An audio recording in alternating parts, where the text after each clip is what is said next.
નમસ્કાર મિત્રો, સ્વાગત છે તમારું એચએનજીયુ સ્ટડી પોઈન્ટ યુટ્યુબ ચેનલના એક નવા વિડીયોમાં. શારીરિક કસોટીની તારીખો બદલવા અંગે ખૂબ જ મોટા સમાચાર સામે આવી રહ્યા છે. એના વિશેની વાત આપણે આજના આ વિડીયોની અંદર કરવાના છીએ.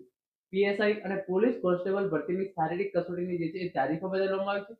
સાથે સાથે શારીરિક કસોટી માટેના જે નવા ગ્રાઉન્ડ છે એ પણ જાહેર કરી દેવામાં આવે છે. તો કયા ઉમેદવારોને કયું ગ્રાઉન્ડ ફાળવવામાં આવ્યું છે, કઈ નવી તારીખ ફાળવવામાં આવી છે, એના વિશેની સંપૂર્ણ ચર્ચા આપણે આજના આ વિડીયોની અંદર વિગતવાર કરીશું. મિત્રો, પોલીસ ભરતીની તમામ માહિતી તમને HNGU study point YouTube channel દ્વારા સૌપ્રથમ અને સચોટ રીતે પૂરી પાડવામાં આવે છે. ભવિષ્યમાં પણ આવી તમામ માહિતી મેળવવા માટે એચએનજીયુ સ્ટડી પોઈન્ટ યુટ્યુબ ચેનલને અત્યારે સબસ્ક્રાઇબ કરી લેજો. તો હવે શરૂ કરીએ આજનો આ વિડીયો. તમે જોઈ શકો છો, ગુજરાત પોલીસ ભરતી બોર્ડ શારીરિક કસોટી 2024 માટેની તારીખોમાં ફેરફાર કરવા માટે આવેલ અરજીઓની વિગત.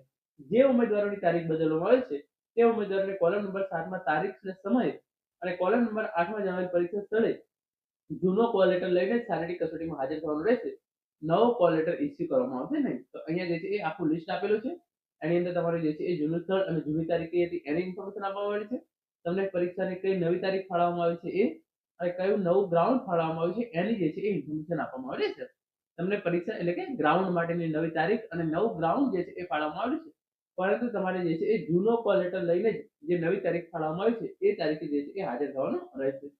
જે પણ ઉમેદવારોની તારીખ બદલવા માટેની અરજી રિજેક્ટ થઈ છે એમને જે છે એ જે જૂનું સ્થળ છે ત્યાં જ જે છે એ હાજર થવાનું રહેશે. એટલે કે એમની શારીરિક કસોટીની તારીખ જે છે એ બદલવામાં આવેલી નથી. તારીખ બદલવા માટે આવેલ જે વધારે ઉમેદવારો અરજી કરેલ છે એમની જે છે એ ઇન્ફોર્મેશન હવે પછી મૂકવામાં આવશે. તો તમે અહીંયા જોઈ શકો છો, કુલ 173 પેજની જે આ પીડીએફ છે એ મૂકવામાં આવેલી છે. અને અહીંયા તમારું નામ છે, કન્ફર્મેશન નંબર, રોલ નંબર, તમારી જૂની તારીખ કઈ હતી એ આપેલી છે. એના પછી જૂનું ગ્રાઉન્ડ કયું હતું એ આપેલું છે.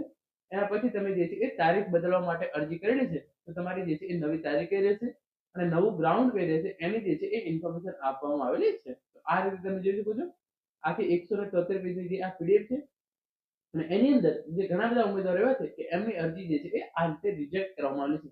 તો એમને જે છે એ જે પણ જૂની તારીખ હોય એ જ તારીખે જે છે એ ગ્રાઉન્ડ માટે હાજર થવાનું રહેશે. તો તમારે જે છે એ આ પીડીએફ ની અંદર ચેક કરી લેવાનું છે કે તમે જે અરજી કરી છે એ અપ્રૂવ થઈ છે કે રિજેક્ટ થઈ છે. જો રિજેક્ટ થઈ ગઈ હોય તો તમારે જે પણ જૂની તારીખ હતી એ જ તારીખે તમારે જે છે એ ગ્રાઉન્ડ આપવા માટે જવાનું રહેશે.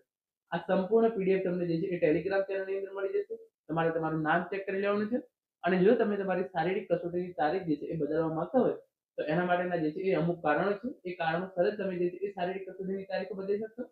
અને એના માટે જો તમારે અરજી કરવી હોય તો તમારે જે છે એ રૂબરૂ ગાંધીનગર ખાતે પોલીસ ભરતી બોર્ડની કચેરી ખાતે આવી અને જે છે એ અરજી કરવાની રહેશે. તમારો જે છે એ કોલ લેટર, બીજા જરૂરી ડોક્યુમેન્ટ જોડી અને તમે અરજી કરશો તો તમારી શારીરિક કસોટીની તારીખ જે છે એ બદલાઈ શકે છે. Thank you so much for watching.